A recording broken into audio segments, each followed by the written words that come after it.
Well, speaking of Memorial Weekend, here's some Memorial Day horror stories. All right, let's check it out. All right. It was Memorial Day weekend, so my friend group rented a lakefront house for the weekend 3 hours away from home. It was cheap because it was in the middle of nowhere in North Carolina. It was Callie, Jamie, Crystal, Rich, Adam, and myself. We all piled into Adam's truck. I was the one to find this place on Airbnb. What was most appealing about it was the big deck with the hot tub on it that overlooked the lake. Oh, that's fire. There was also a fire pit right by the water with a bunch of I would have Adirondack never chairs left the around hot it. tub. Everything about it seemed perfect for a few days and nights of getting wasted with some friends. Hell yeah. The Airbnb host told me that when we got to the property, there was a hidden key behind the mailbox to unlock the front driveway gate. The driveway was made of gravel and dirt, and it cut through a small opening in the woods, bringing us slightly uphill to a bigger opening where the house was. Adam parked the truck right next to the front deck. The deck wrapped around the entire house. It was pretty cool. The first thing I did was walk to the back part of the deck and look at the view of the lake. Wow. It was very beautiful and peaceful. Too bad we were about to be blasting music and partying. Right as we were done unpacking, everyone cracked open beers, and we wasted no time letting the weekend begin. We played beer pong, cornhole, barbecued, and blasted music for hours. We were really loud because, as far as we knew, this was the only house around here. It's not like there were any nearby neighbors to complain. Yeah. Why The not? phone Blast connection that out shit. there was very spotty, so we really were just living in the moment, socializing with each other, not distracted by social media and whatnot. Damn. As it was getting darker and we were sitting by the fire pit, we all got startled when a voice came from the edge of the woods.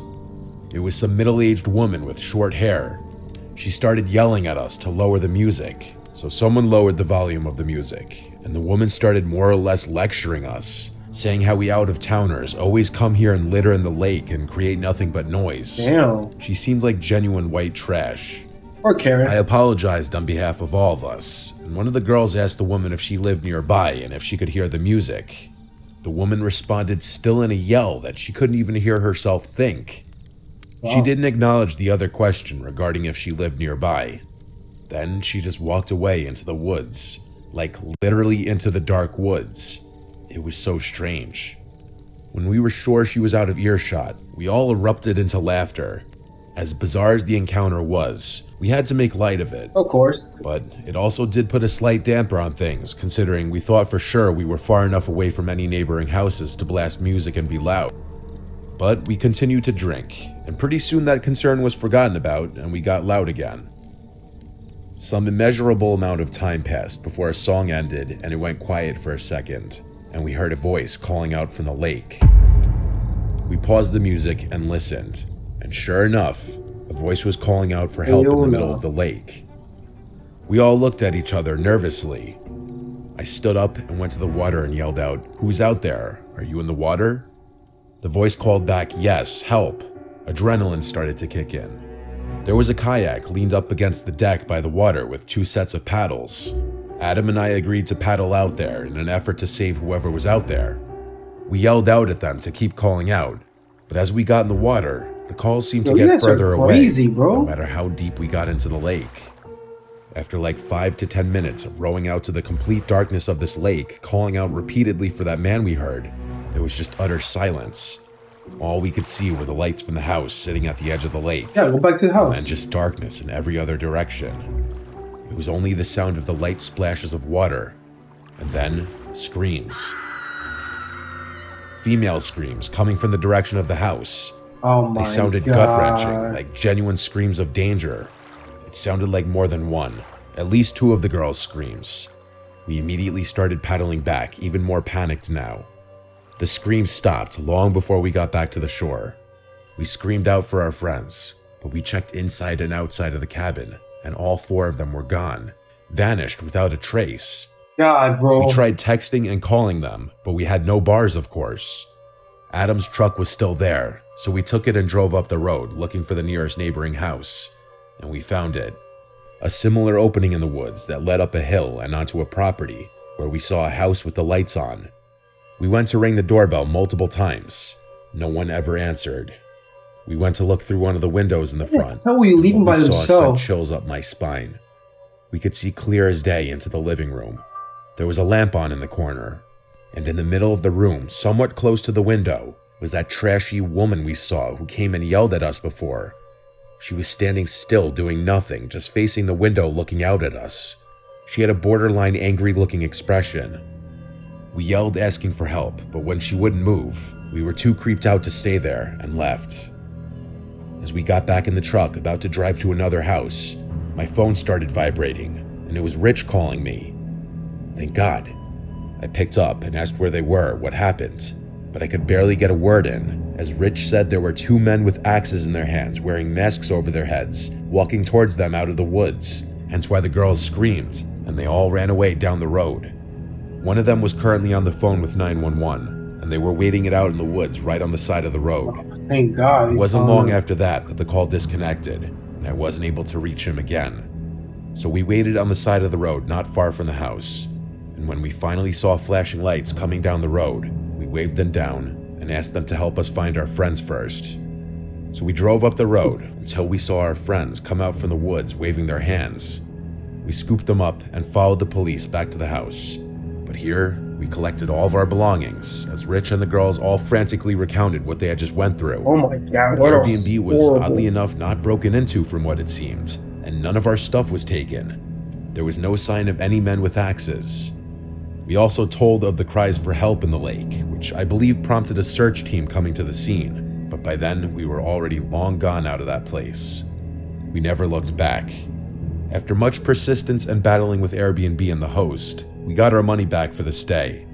Well, most of it. None of us could ever figure out this situation, like if it was all a trap, if the calls for help from the lake were linked with the men approaching the house with the axes. Holy If shit. that woman was also affiliated somehow with this. Was it just to scare us out of there, or were they really going to attack us? I don't know, I don't care. I just don't do remote places anymore after this. Yeah, how about And that? I know the girls won't ever either. I know they're white. But that's what I know.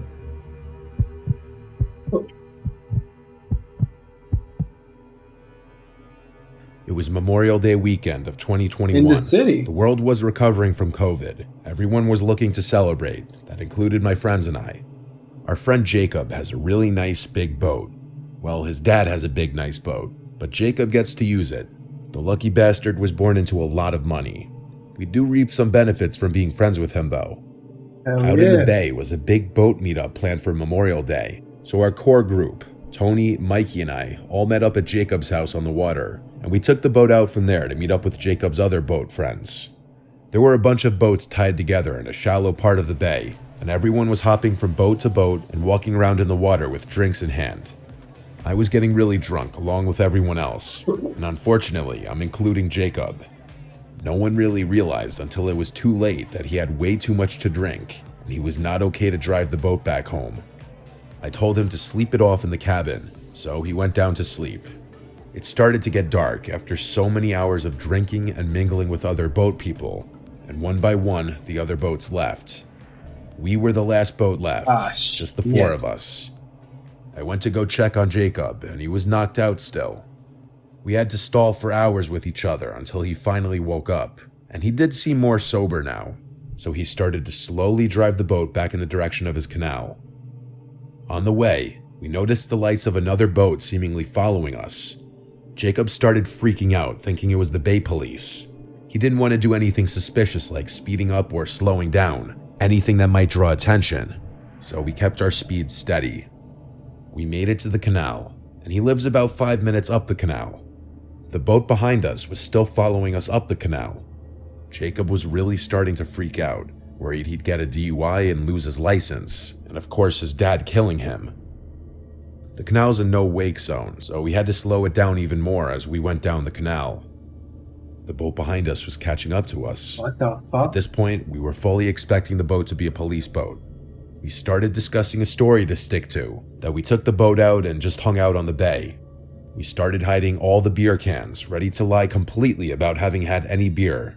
We got to Jacob's dock, and he looped the boat around to align it next to it. He did it pretty smoothly for someone who was intoxicated. The boat that was tailing us the entire time approached, and as it began to pass us, We realized it wasn't a police boat at all. It was just a random boat. And Jacob said out loud, "Who the fuck is this?" He knows everyone on his canal, and he said he'd never seen that boat. As it directly passed us, we saw 3 men standing on the back of the boat looking at us. It was honestly in a very aggressive way. Jacob taunted them and said, "What?" None of them responded. Their boat passed us, and they continued to watch us. While we were all relieved it wasn't the police, Jacob was now nervous as to why they followed us all the way down the canal. They don't even live on this canal. I said perhaps it's someone visiting a friend's house for Memorial Day, and he reluctantly agreed and said could be. He tied up the boat to the dock, and we helped the best we could. He said he'd clean it tomorrow. We all went inside of his house. His parents weren't home this weekend. He had the place to himself. Of course. So we suggested throwing a last-minute pool party, but it was already like 10 o'clock, and there wasn't really any chance of throwing anything big that last minute. So the 4 of us went back outside to just hang by the pool, continuing to drink, with all planning on crashing at Jacob's place for the night. That boat passed by the house again within maybe 10 minutes, and that's when we really got suspicious. The men on the boat again stared at us, and this time Jacob said nothing. The night became a daze at some point after this. My memory gets really foggy as I guess I blacked out. The next thing I remember is waking up with extreme cottonmouth in the middle of the night. At first, I thought the unbearable thirst I was feeling was what caused me to suddenly wake up, but I was very wrong. I looked around the room and saw Tony and Mikey on the couch as well, sleeping. I went to the kitchen to drink some water from the faucet like a water fountain. That's how thirsty I was. But in the kitchen, I was met with someone else, dressed in a cliche all-black robbery outfit, including a black ski mask, and he was clear as day holding a gun. I didn't scream. He aimed the gun at me and told me not to make a sound. An unexplainable feeling, knowing that my existence could have ended at any given moment and everything would turn black, washed over my body. He said to me in a quiet voice, a black ski mask, and he was clear as day holding a gun. I didn't scream.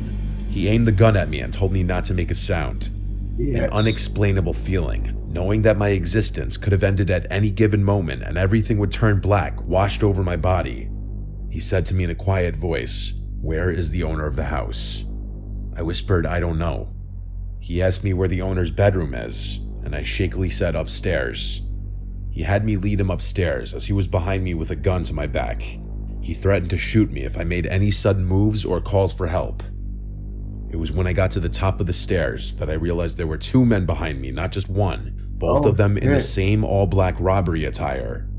I really didn't want to, but I led them to Jacob's room, where he was passed out sleeping as well. The 2 men shut the bedroom door and had me wake Jacob up without making a commotion.